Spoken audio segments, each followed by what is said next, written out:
y en especial a este módulo, el módulo del apnea del sueño.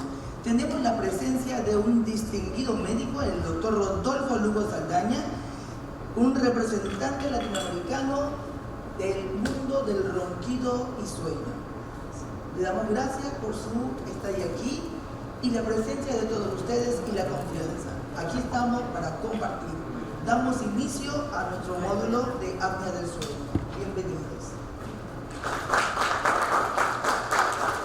Sancho, de la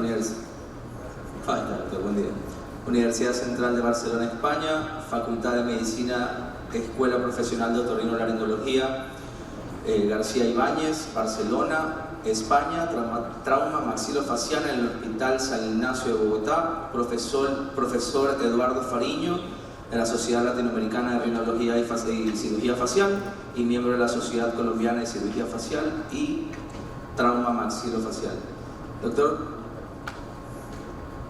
Esta enfermedad,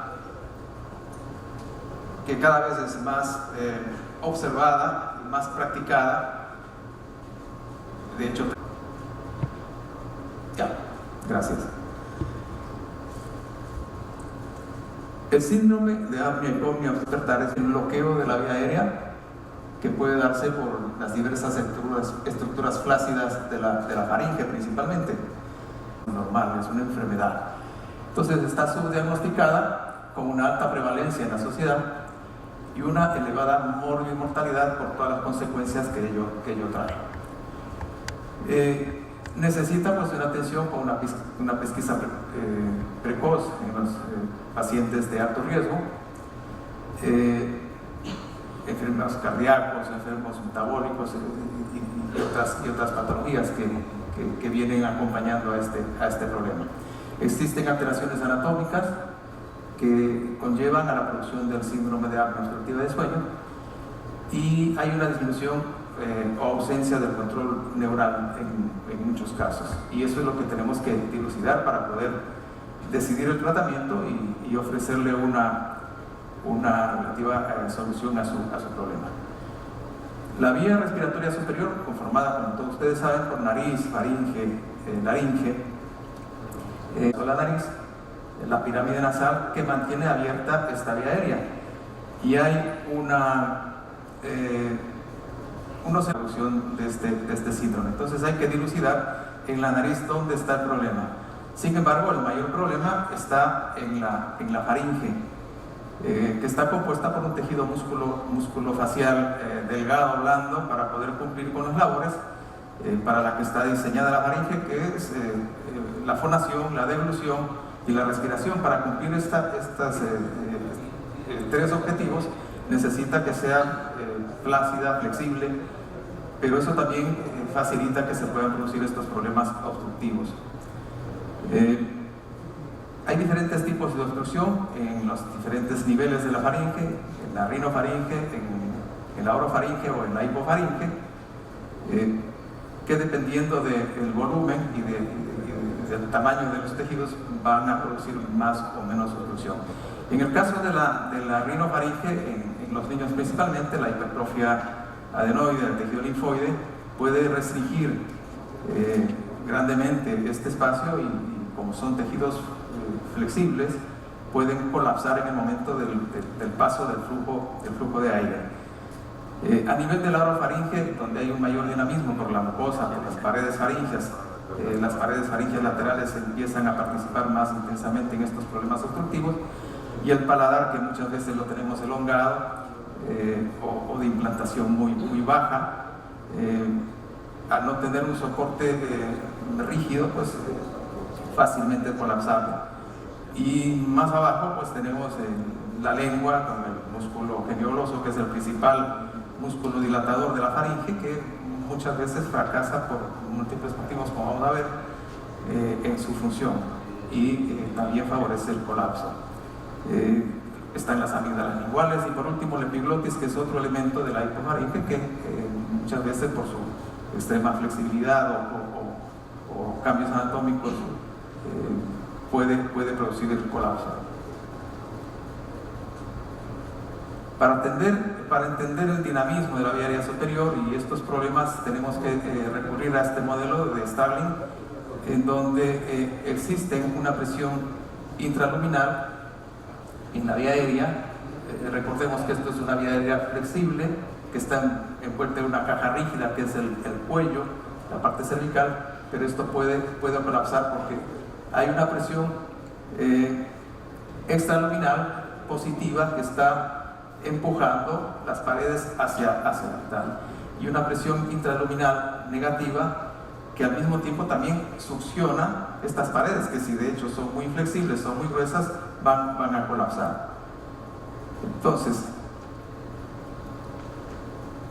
hay una presión que se llama un punto que se llama presión crítica, que es el punto de la medida de la colapsabilidad de la faringe. Está definida como la presión nasal, debajo de la cual el flujo menos 41 centímetros de agua, y en el momento del sueño se vuelve un poco más positiva y se pone en menos 13 centímetros de agua. Entonces, sin embargo, se aleja de la presión atmosférica, que sería el cero, y por lo tanto la vía aérea permanece permeable. En los pacientes con enfermedad obstructiva de sueño, esta presión crítica es menor. De menos 41, pues podemos encontrarle una presión de menos 17. Y si es que en el sueño sube la presión y se hace positiva, esa vía aérea va a colapsar. No sé si me he explicado bien sobre este detalle de la presión crítica. Y va a provocar posiblemente estos episodios de apnea e hipopnea. En sujetos normales, esta presión crítica está durante el sueño en más o menos menos 13, lo cual permite que la vía aérea se mantenga permeable, se mantenga abierta. En y pues sí tiene episodios de apnea ocasional. En las hipopneas ya vemos que la presión se vuelve positiva en 1.6 centímetros de agua, por lo tanto la vía aérea va a ir colapsando. Y en la enfermedad obstructiva de sueño, esta presión crítica de la faringe se va a poner en más 2.5, es decir, una presión positiva, por lo tanto va a colapsar. Hay que entender esto porque dentro de las terapias, la cirugía mismo de la faringe va a aumentar, va a ser más negativa esta presión crítica, lo cual va a ayudarnos a resolver el problema de colapso de la faringe. No me sale la palabra. Entonces, el colapso faríngeo es más frecuente durante el sueño de movimientos rápidos, movimientos oculares rápidos. Hay fármacos porque vuelven más negativa, la presión crítica. Ciertos antidepresivos tricíclicos se pueden utilizar y bajan esta presión a menos 3, menos 4, que no deja que se colapse. Sabemos que en este sueño de movimiento rápido de los ojos es cuando más sube la presión y más problemas obstructivos hay. El índice de apnea y hipopnea es mayor en esta etapa, pues mejora un poco el que no colapse está bien.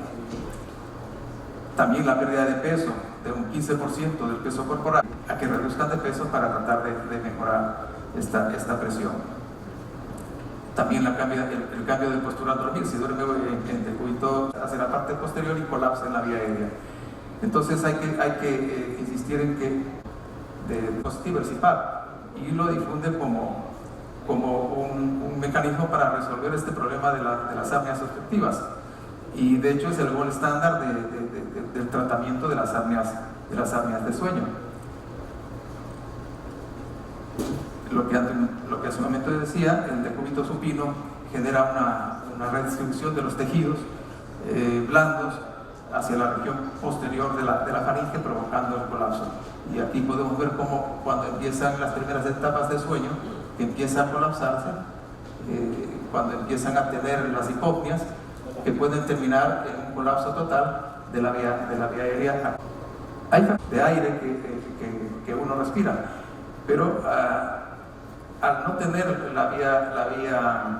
la faringe, no tener una estructura rígida, se vuelve colapsable por la presión negativa, más aún cuando aumentan el volumen de los tejidos circundantes. Por lo tanto, se vuelve vulnerable también por las distintas etapas de sueño que pueden llegar a producir la relajación muscular que es típica de la fase del movimiento rápido de los ojos, una relajación profunda, y eso favorece el que haya más obstrucción y aumente el índice de apnea. Hay factores dinámicos. La hipofaringe se mantiene permeable debido a la actividad de numerosos músculos dilatados, siendo el principal el músculo genioglosal, el que mantiene el músculo de la lengua, el que mantiene la faringe en la posición. Sin embargo, la actividad muscular se reduce, la vía aérea reduce su diámetro y colapsa en los casos del síndrome obstructivo de sueño. Existen múltiples mecanismos neurológicos que van a tratar de mantener esta vía aérea permeable en el momento del sueño.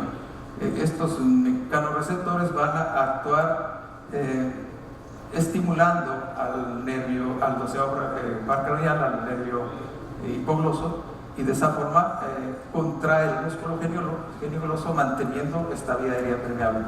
Sin embargo, el mismo ronquido, la intensidad del ronquido daña las terminaciones nerviosas y empieza a fracasar, a fallar este estímulo al geniogloso, y por lo tanto la lengua se cae y colapsa. Entonces, estos mecanismos hay que recordar. Una persona que ronca va a tener episodios de obstrucción porque estos mecanorreceptores van a impedir que el músculo geniogloso se contraiga. Entonces, hay otro motivo por el cual este flujo aéreo cesa y disminuye. La hipoxemia y la hipercapnia que se produce por la falta de oxigenación y el aumento del CO2 en la sangre activa quimiorreceptores centrales y periféricos que envían una señal de alarma al sistema nervioso central para producir estos microdespertares, haciendo muy difícil que el paciente pueda dormir profundamente.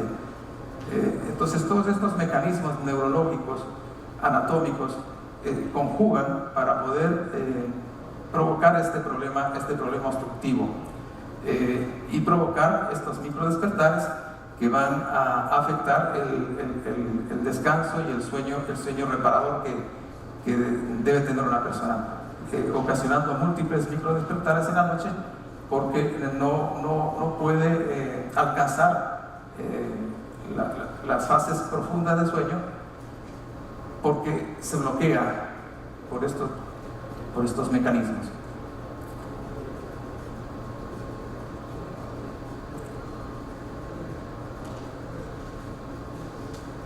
Una variable muy importante es la estabilidad del sistema del control respiratorio dado por los diferentes sensores a nivel del tallo cerebral. Entonces, eventualmente pueden haber trastornos a nivel de los sensores y producir una inestabilidad del control de la respiración, de mantener una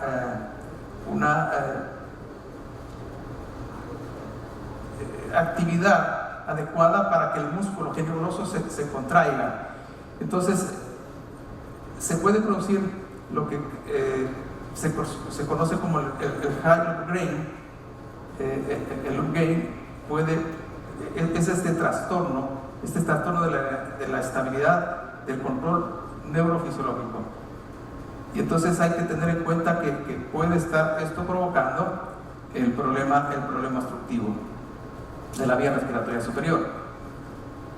También hay que considerar el umbral de despertar. Hay personas que con mucha facilidad recuperan la conciencia, o sea, no logran dormir profundamente.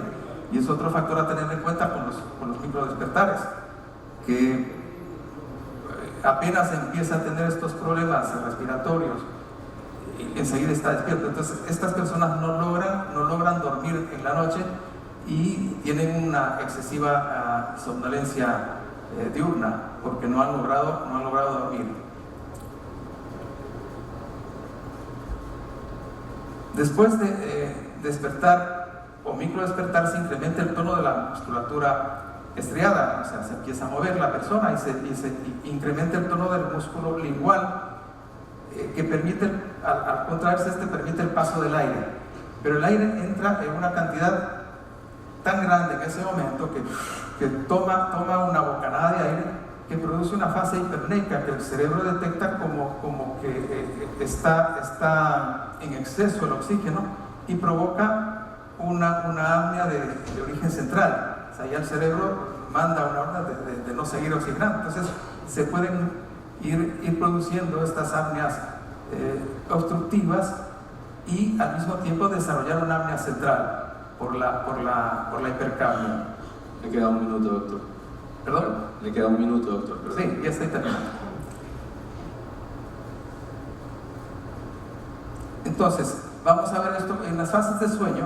Las características fisiológicas que es en el sueño no humor, aumenta el flujo sanguíneo muscular, aumenta la hormona de crecimiento en el caso de los niños, disminuye la frecuencia cardíaca, disminuye la tensión arterial, el flujo sanguíneo cerebral también ha disminuido, y eso le permite pues a la persona descansar, repararse. Las funciones específicas entonces son una función restauradora, se produce un aumento de la hormona del crecimiento en el caso de los niños, se producen mayores procesos de regeneración celular y hay una disminución de la respuesta al estrés, es decir, la frecuencia cardíaca, todos sus parámetros vitales van a disminuir. ¿Qué sucede si la persona no alcanza a esta fase de sueño no REM? Va a tener somnolencia, un déficit cognitivo porque ha faltado la reparación neurológica, el cerebro no descansa.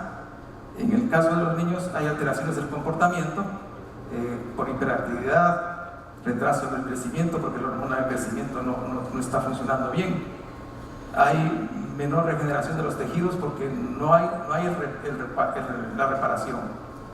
Y pueden haber trastornos psiquiátricos por trastornos por irritabilidad de los estados de ánimo alterados.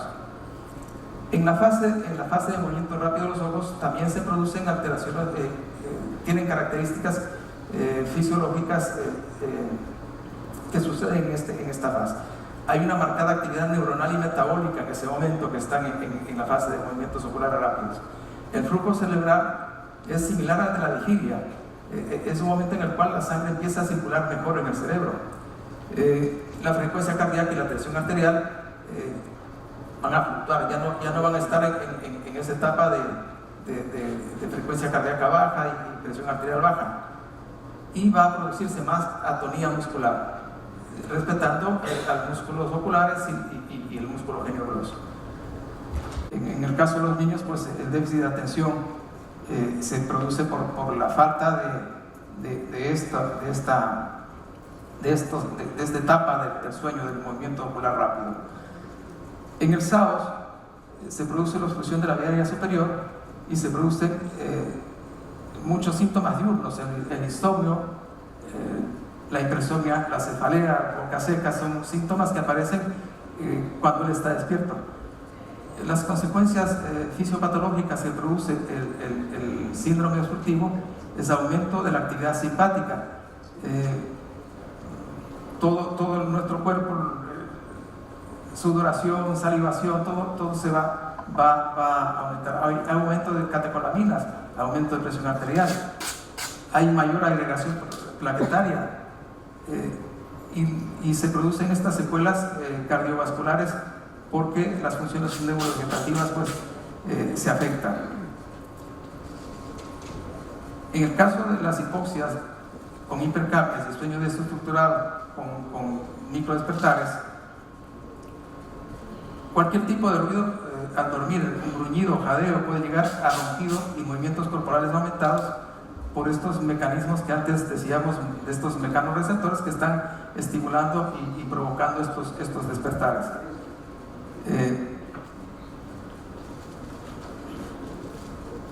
Estos pacientes pueden empezar episodios de despertar ahogándose, estar con mucha sudoración, orinar con mucha frecuencia. Son las manifestaciones clínicas de estos episodios de hipoxia y hipercapnia. Y se producen secuelas fisiopatológicas como son la vasoconstricción por el aumento de las catecolaminas. Hay una mayor respuesta inflamatoria porque no hay la reparación, no hay el reposo de los tejidos. Hay un aumento del estrés oxidativo porque no hay esta etapa de reparación. Entonces va a producir trastornos metabólicos. A nivel del estómago está comprobado que disminuye la producción de la hormona grelina que afecta el apetito, que no controlan el apetito. Son personas que comen abundantemente porque no producen suficiente hormona grelina. En conclusión, la medicina del sueño cada vez está más en boga y está dirigida por equipos multidisciplinarios que deben conocer esta fisiopatología de los trastornos del sueño y evitar las repercusiones que hemos visto que esto lleva. Perfecto, gracias.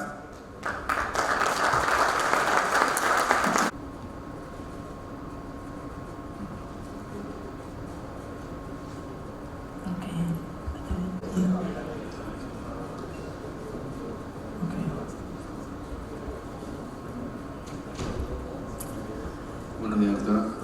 Muy buenos días. ¿Sabían ustedes que el síndrome de apnea obstructiva del sueño es una enfermedad de alta prevalencia en el mundo, pero lastimosamente infradiagnosticada? Y no se diga aquí en nuestro país. Y ese es el motivo por el cual hemos puesto estas charlas, para comenzar a adentrarnos en esta especialidad, para poder hacer equipos multidisciplinarios con el único objetivo de poder disminuir la mortalidad que causa esta enfermedad. Muy buenos días a todos, soy la doctora Loira Ronquillo, otorrinolaringóloga, y mi tema a tratar: pasos para valoración y diagnóstico en el paciente con SAOS.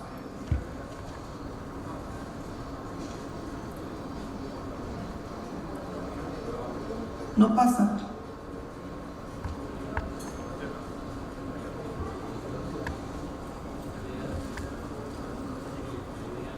Bien, vamos a comenzar conceptualizando qué es el apnea. El apnea es el dejar de respirar mientras el paciente está dormido, que se va a acompañar de desaturación de oxígeno y fragmentación de sueño. Existen tres tipos de apneas: el apnea central, que se debe a una inmadurez o una anomalía a nivel del centro respiratorio. El paciente no va a tener flujo respiratorio ni movimiento de la caja torácica por más allá de 20 segundos. El apnea obstructiva, ¿la podemos poner? Ok, el apnea obstructiva,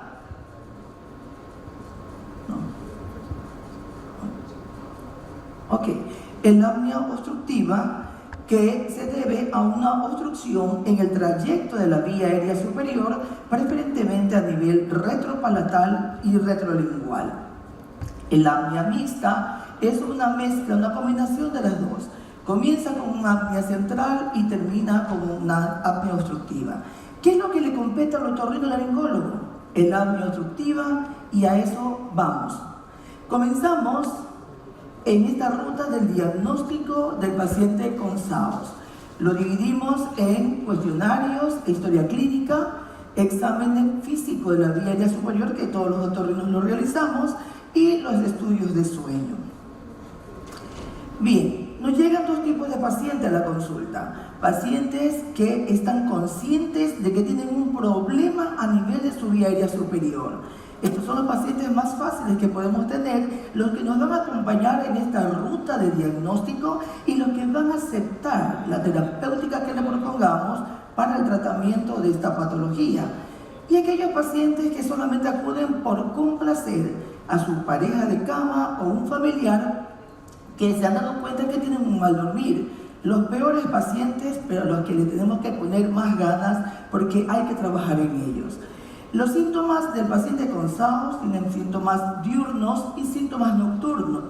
Es importante que nuestro personal de apoyo que trabaja con nosotros conozcan estos síntomas que son ronquidos, nuestro caballito de batalla, despertares, apneas, se orina en la cama, otra patología que se acompaña que es el insomnio, sudoración. ¿Por qué es importante que nuestro personal lo sepa? Porque desde el momento que el paciente llama a una consulta, ellos ya están adoctrinados que tenemos que pesquisar pacientes con SAOS. Entonces ya sospechan ya saben lo que estamos hablando.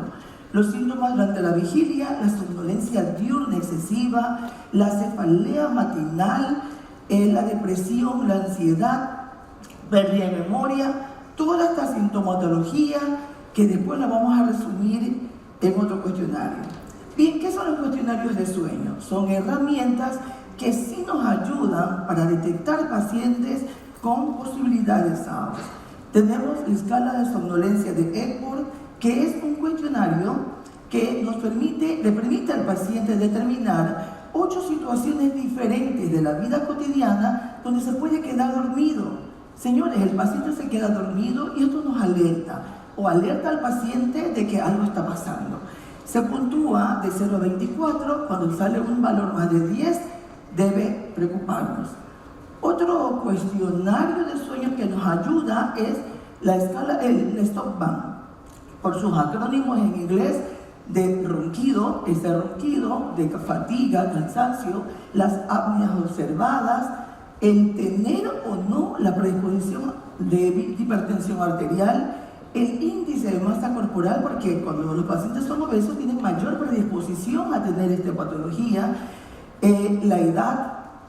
Es importante la medida de su cuellos cortos, gorditos, van a almacenar grasa y van a traernos problemas, y predomina en el sexo masculino. Algo que también aprendimos en la rotación con el doctor Lugo, este cuestionario nos hace un resumen de las manifestaciones clínicas del paciente, ¿sí? A mayor puntaje estamos ante un paciente con una alta sospecha de SAOS. Sabemos que el no dormir adecuadamente va a engatillar procesos neuropsicológicos, neuroconductuales, como la ansiedad, la depresión. El paciente se orina en la cama, pero no lo va a decir, nunca nos van a visitar porque se orina en la cama, pero estamos aquí escudriñando en sus trastornos sintomatológicos. Higiene del sueño. ¿Por qué la higiene del sueño? Porque el paciente valora mucho a la hora de ir a almorzar, ir a cenar, pero no respeta el sueño. Es importante indicarle el respeto y el tener sus horas adecuadas de dormir, ya sean por trabajan trabajos nocturnos. Pero bien, ¿en qué enfatizamos? El paciente no debería realizar actividades que puedan trastornar su buen descanso, como el realizar ejercicios, comer, ahora que estamos con el celular, la tablet, el tiempo que nos apremia, nos ponemos a estudiar en la cama y esto va a alterar. La movilidad durante el sueño nos va alertando de que hay otro trastorno del sueño que tampoco nos va a permitir un buen descanso. Y también nos va orientando sobre qué tipo de estudio podemos realizar este paciente de sueño. Si tengo un paciente con síndrome de piernas inquietas, no voy a pedir solamente un estudio tipo 3, sino que ya voy pensando en una polisomografía.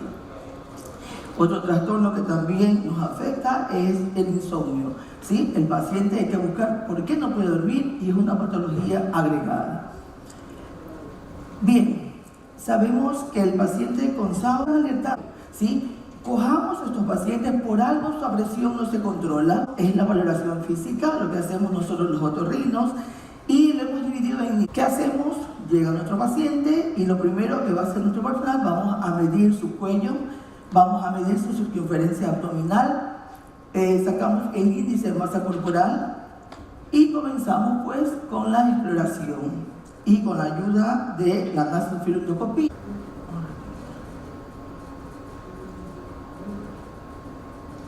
Ok, vamos a valorar el área nasal. Aquí tenemos que ver el colapso valvular nasal, los problemas a nivel del tabique, la hipertrofia de los cornetes inferiores, la presencia o no de conchas medias bulosas o obstrucción de los cornetes medios, si tienen alergia, pollo que va a obstruir esta nasofaringe, la hipertrofia de las adenoides, y nos ayudamos con exámenes complementarios como la tomografía o la...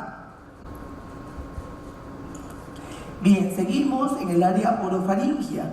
En el área orofaringia vamos a utilizar una herramienta que la usamos todos los días en la consulta, que es el uso de un bajalengua.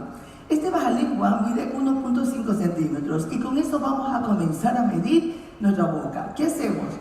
Abrimos la boca del paciente y esa dificultad para aperturarla, si mide menos de 35 milímetros, nos alerta de que algo está pasando a nivel de la articulación temporomandibular.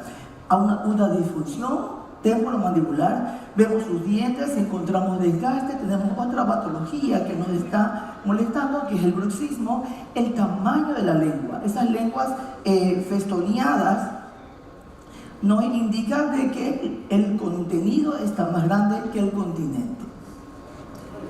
¿Qué otra cosa valoramos? Manejamos mucho con los ortodoncistas y las mordidas de los pacientes. Los pacientes pediátricos podemos no esperar a que el niño esté lateralizada, de angle.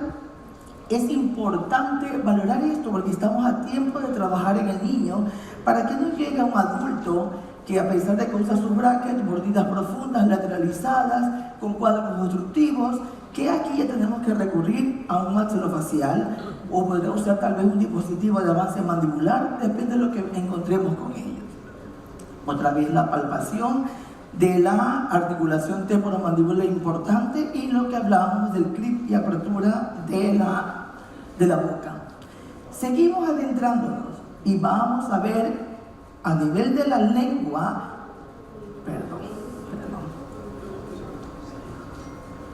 ahí está. Bien, vamos a ver tratados en los niños, nos vamos a dar cuenta que no va a haber una buena posición de la lengua en la cavidad bucal y por ende trastornos maxilomandibulares e incluso grado 1 cuando están dentro de los pilares, grado 2 cuando sobrepasan los pilares, grado a la línea. Por otro punto a valorar es la úvula, la base de la úvula, úvulas grandes, úvulas elongadas, son también problemas a nivel de este sector. No nos vamos a olvidar de la característica del paladar duro. Los paladares ojivales nos van a indicar de que este paciente es un respirador bucal y de que hay algo a nivel nasal, a nivel retronasal, que nos está afectando, que nos ha afectado y nos está afectando el desarrollo maxilomandibular. Vemos también que vamos a comenzar a valorar la parte del paladar blando. Le decimos que simule un ronquido. El roncar, al tener esa vibración, nos indica esa flacidez de este músculo, ¿sí? Y también esos posibles colapsos que puedan tener en esa región. Es importante valorar el grosor del músculo palatofaríngeo, ¿sí? Porque eso también nos va a indicar a nosotros los otorrinos que operamos, nos va a indicar qué tipo de cirugía podríamos realizar, ¿sí? Porque nosotros los otorrinos operamos el ronquido. Seguimos esta clasificación de Mallampati que usaban los anestesiólogos, nos ha servido para determinar qué podría suceder en el momento que tomemos la decisión de operar a este paciente, ¿sí? Mallampati 1, podemos ver toda la cavidad orofaringia. Mallampati 2, vemos la parte superior de las amígdalas. Mallampati 3, solamente las cúpulas. Y el 4, pues vemos solamente paladar. Así nos llega a la gran mayoría de los pacientes.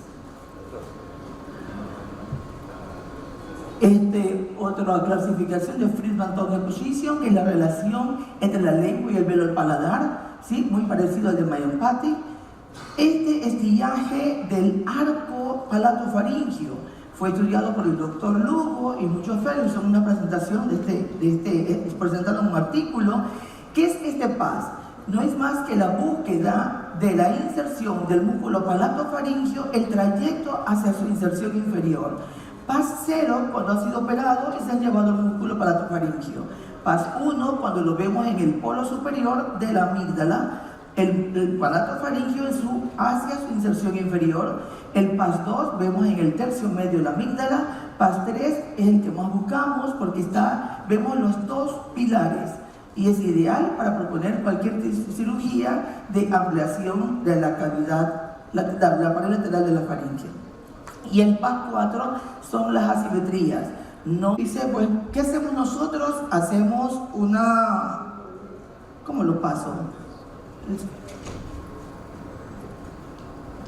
Bueno, ¿qué le decimos también? ¿Qué otro punto valoramos? El punto K. Le decimos al paciente que diga que, y vamos a ver cuándo se eleva ese tercio medio del paladar. Hay paladares, esta elevación nos va a indicar en estos colapsos anteroposteriores cómo está ese músculo, qué vamos a encontrar.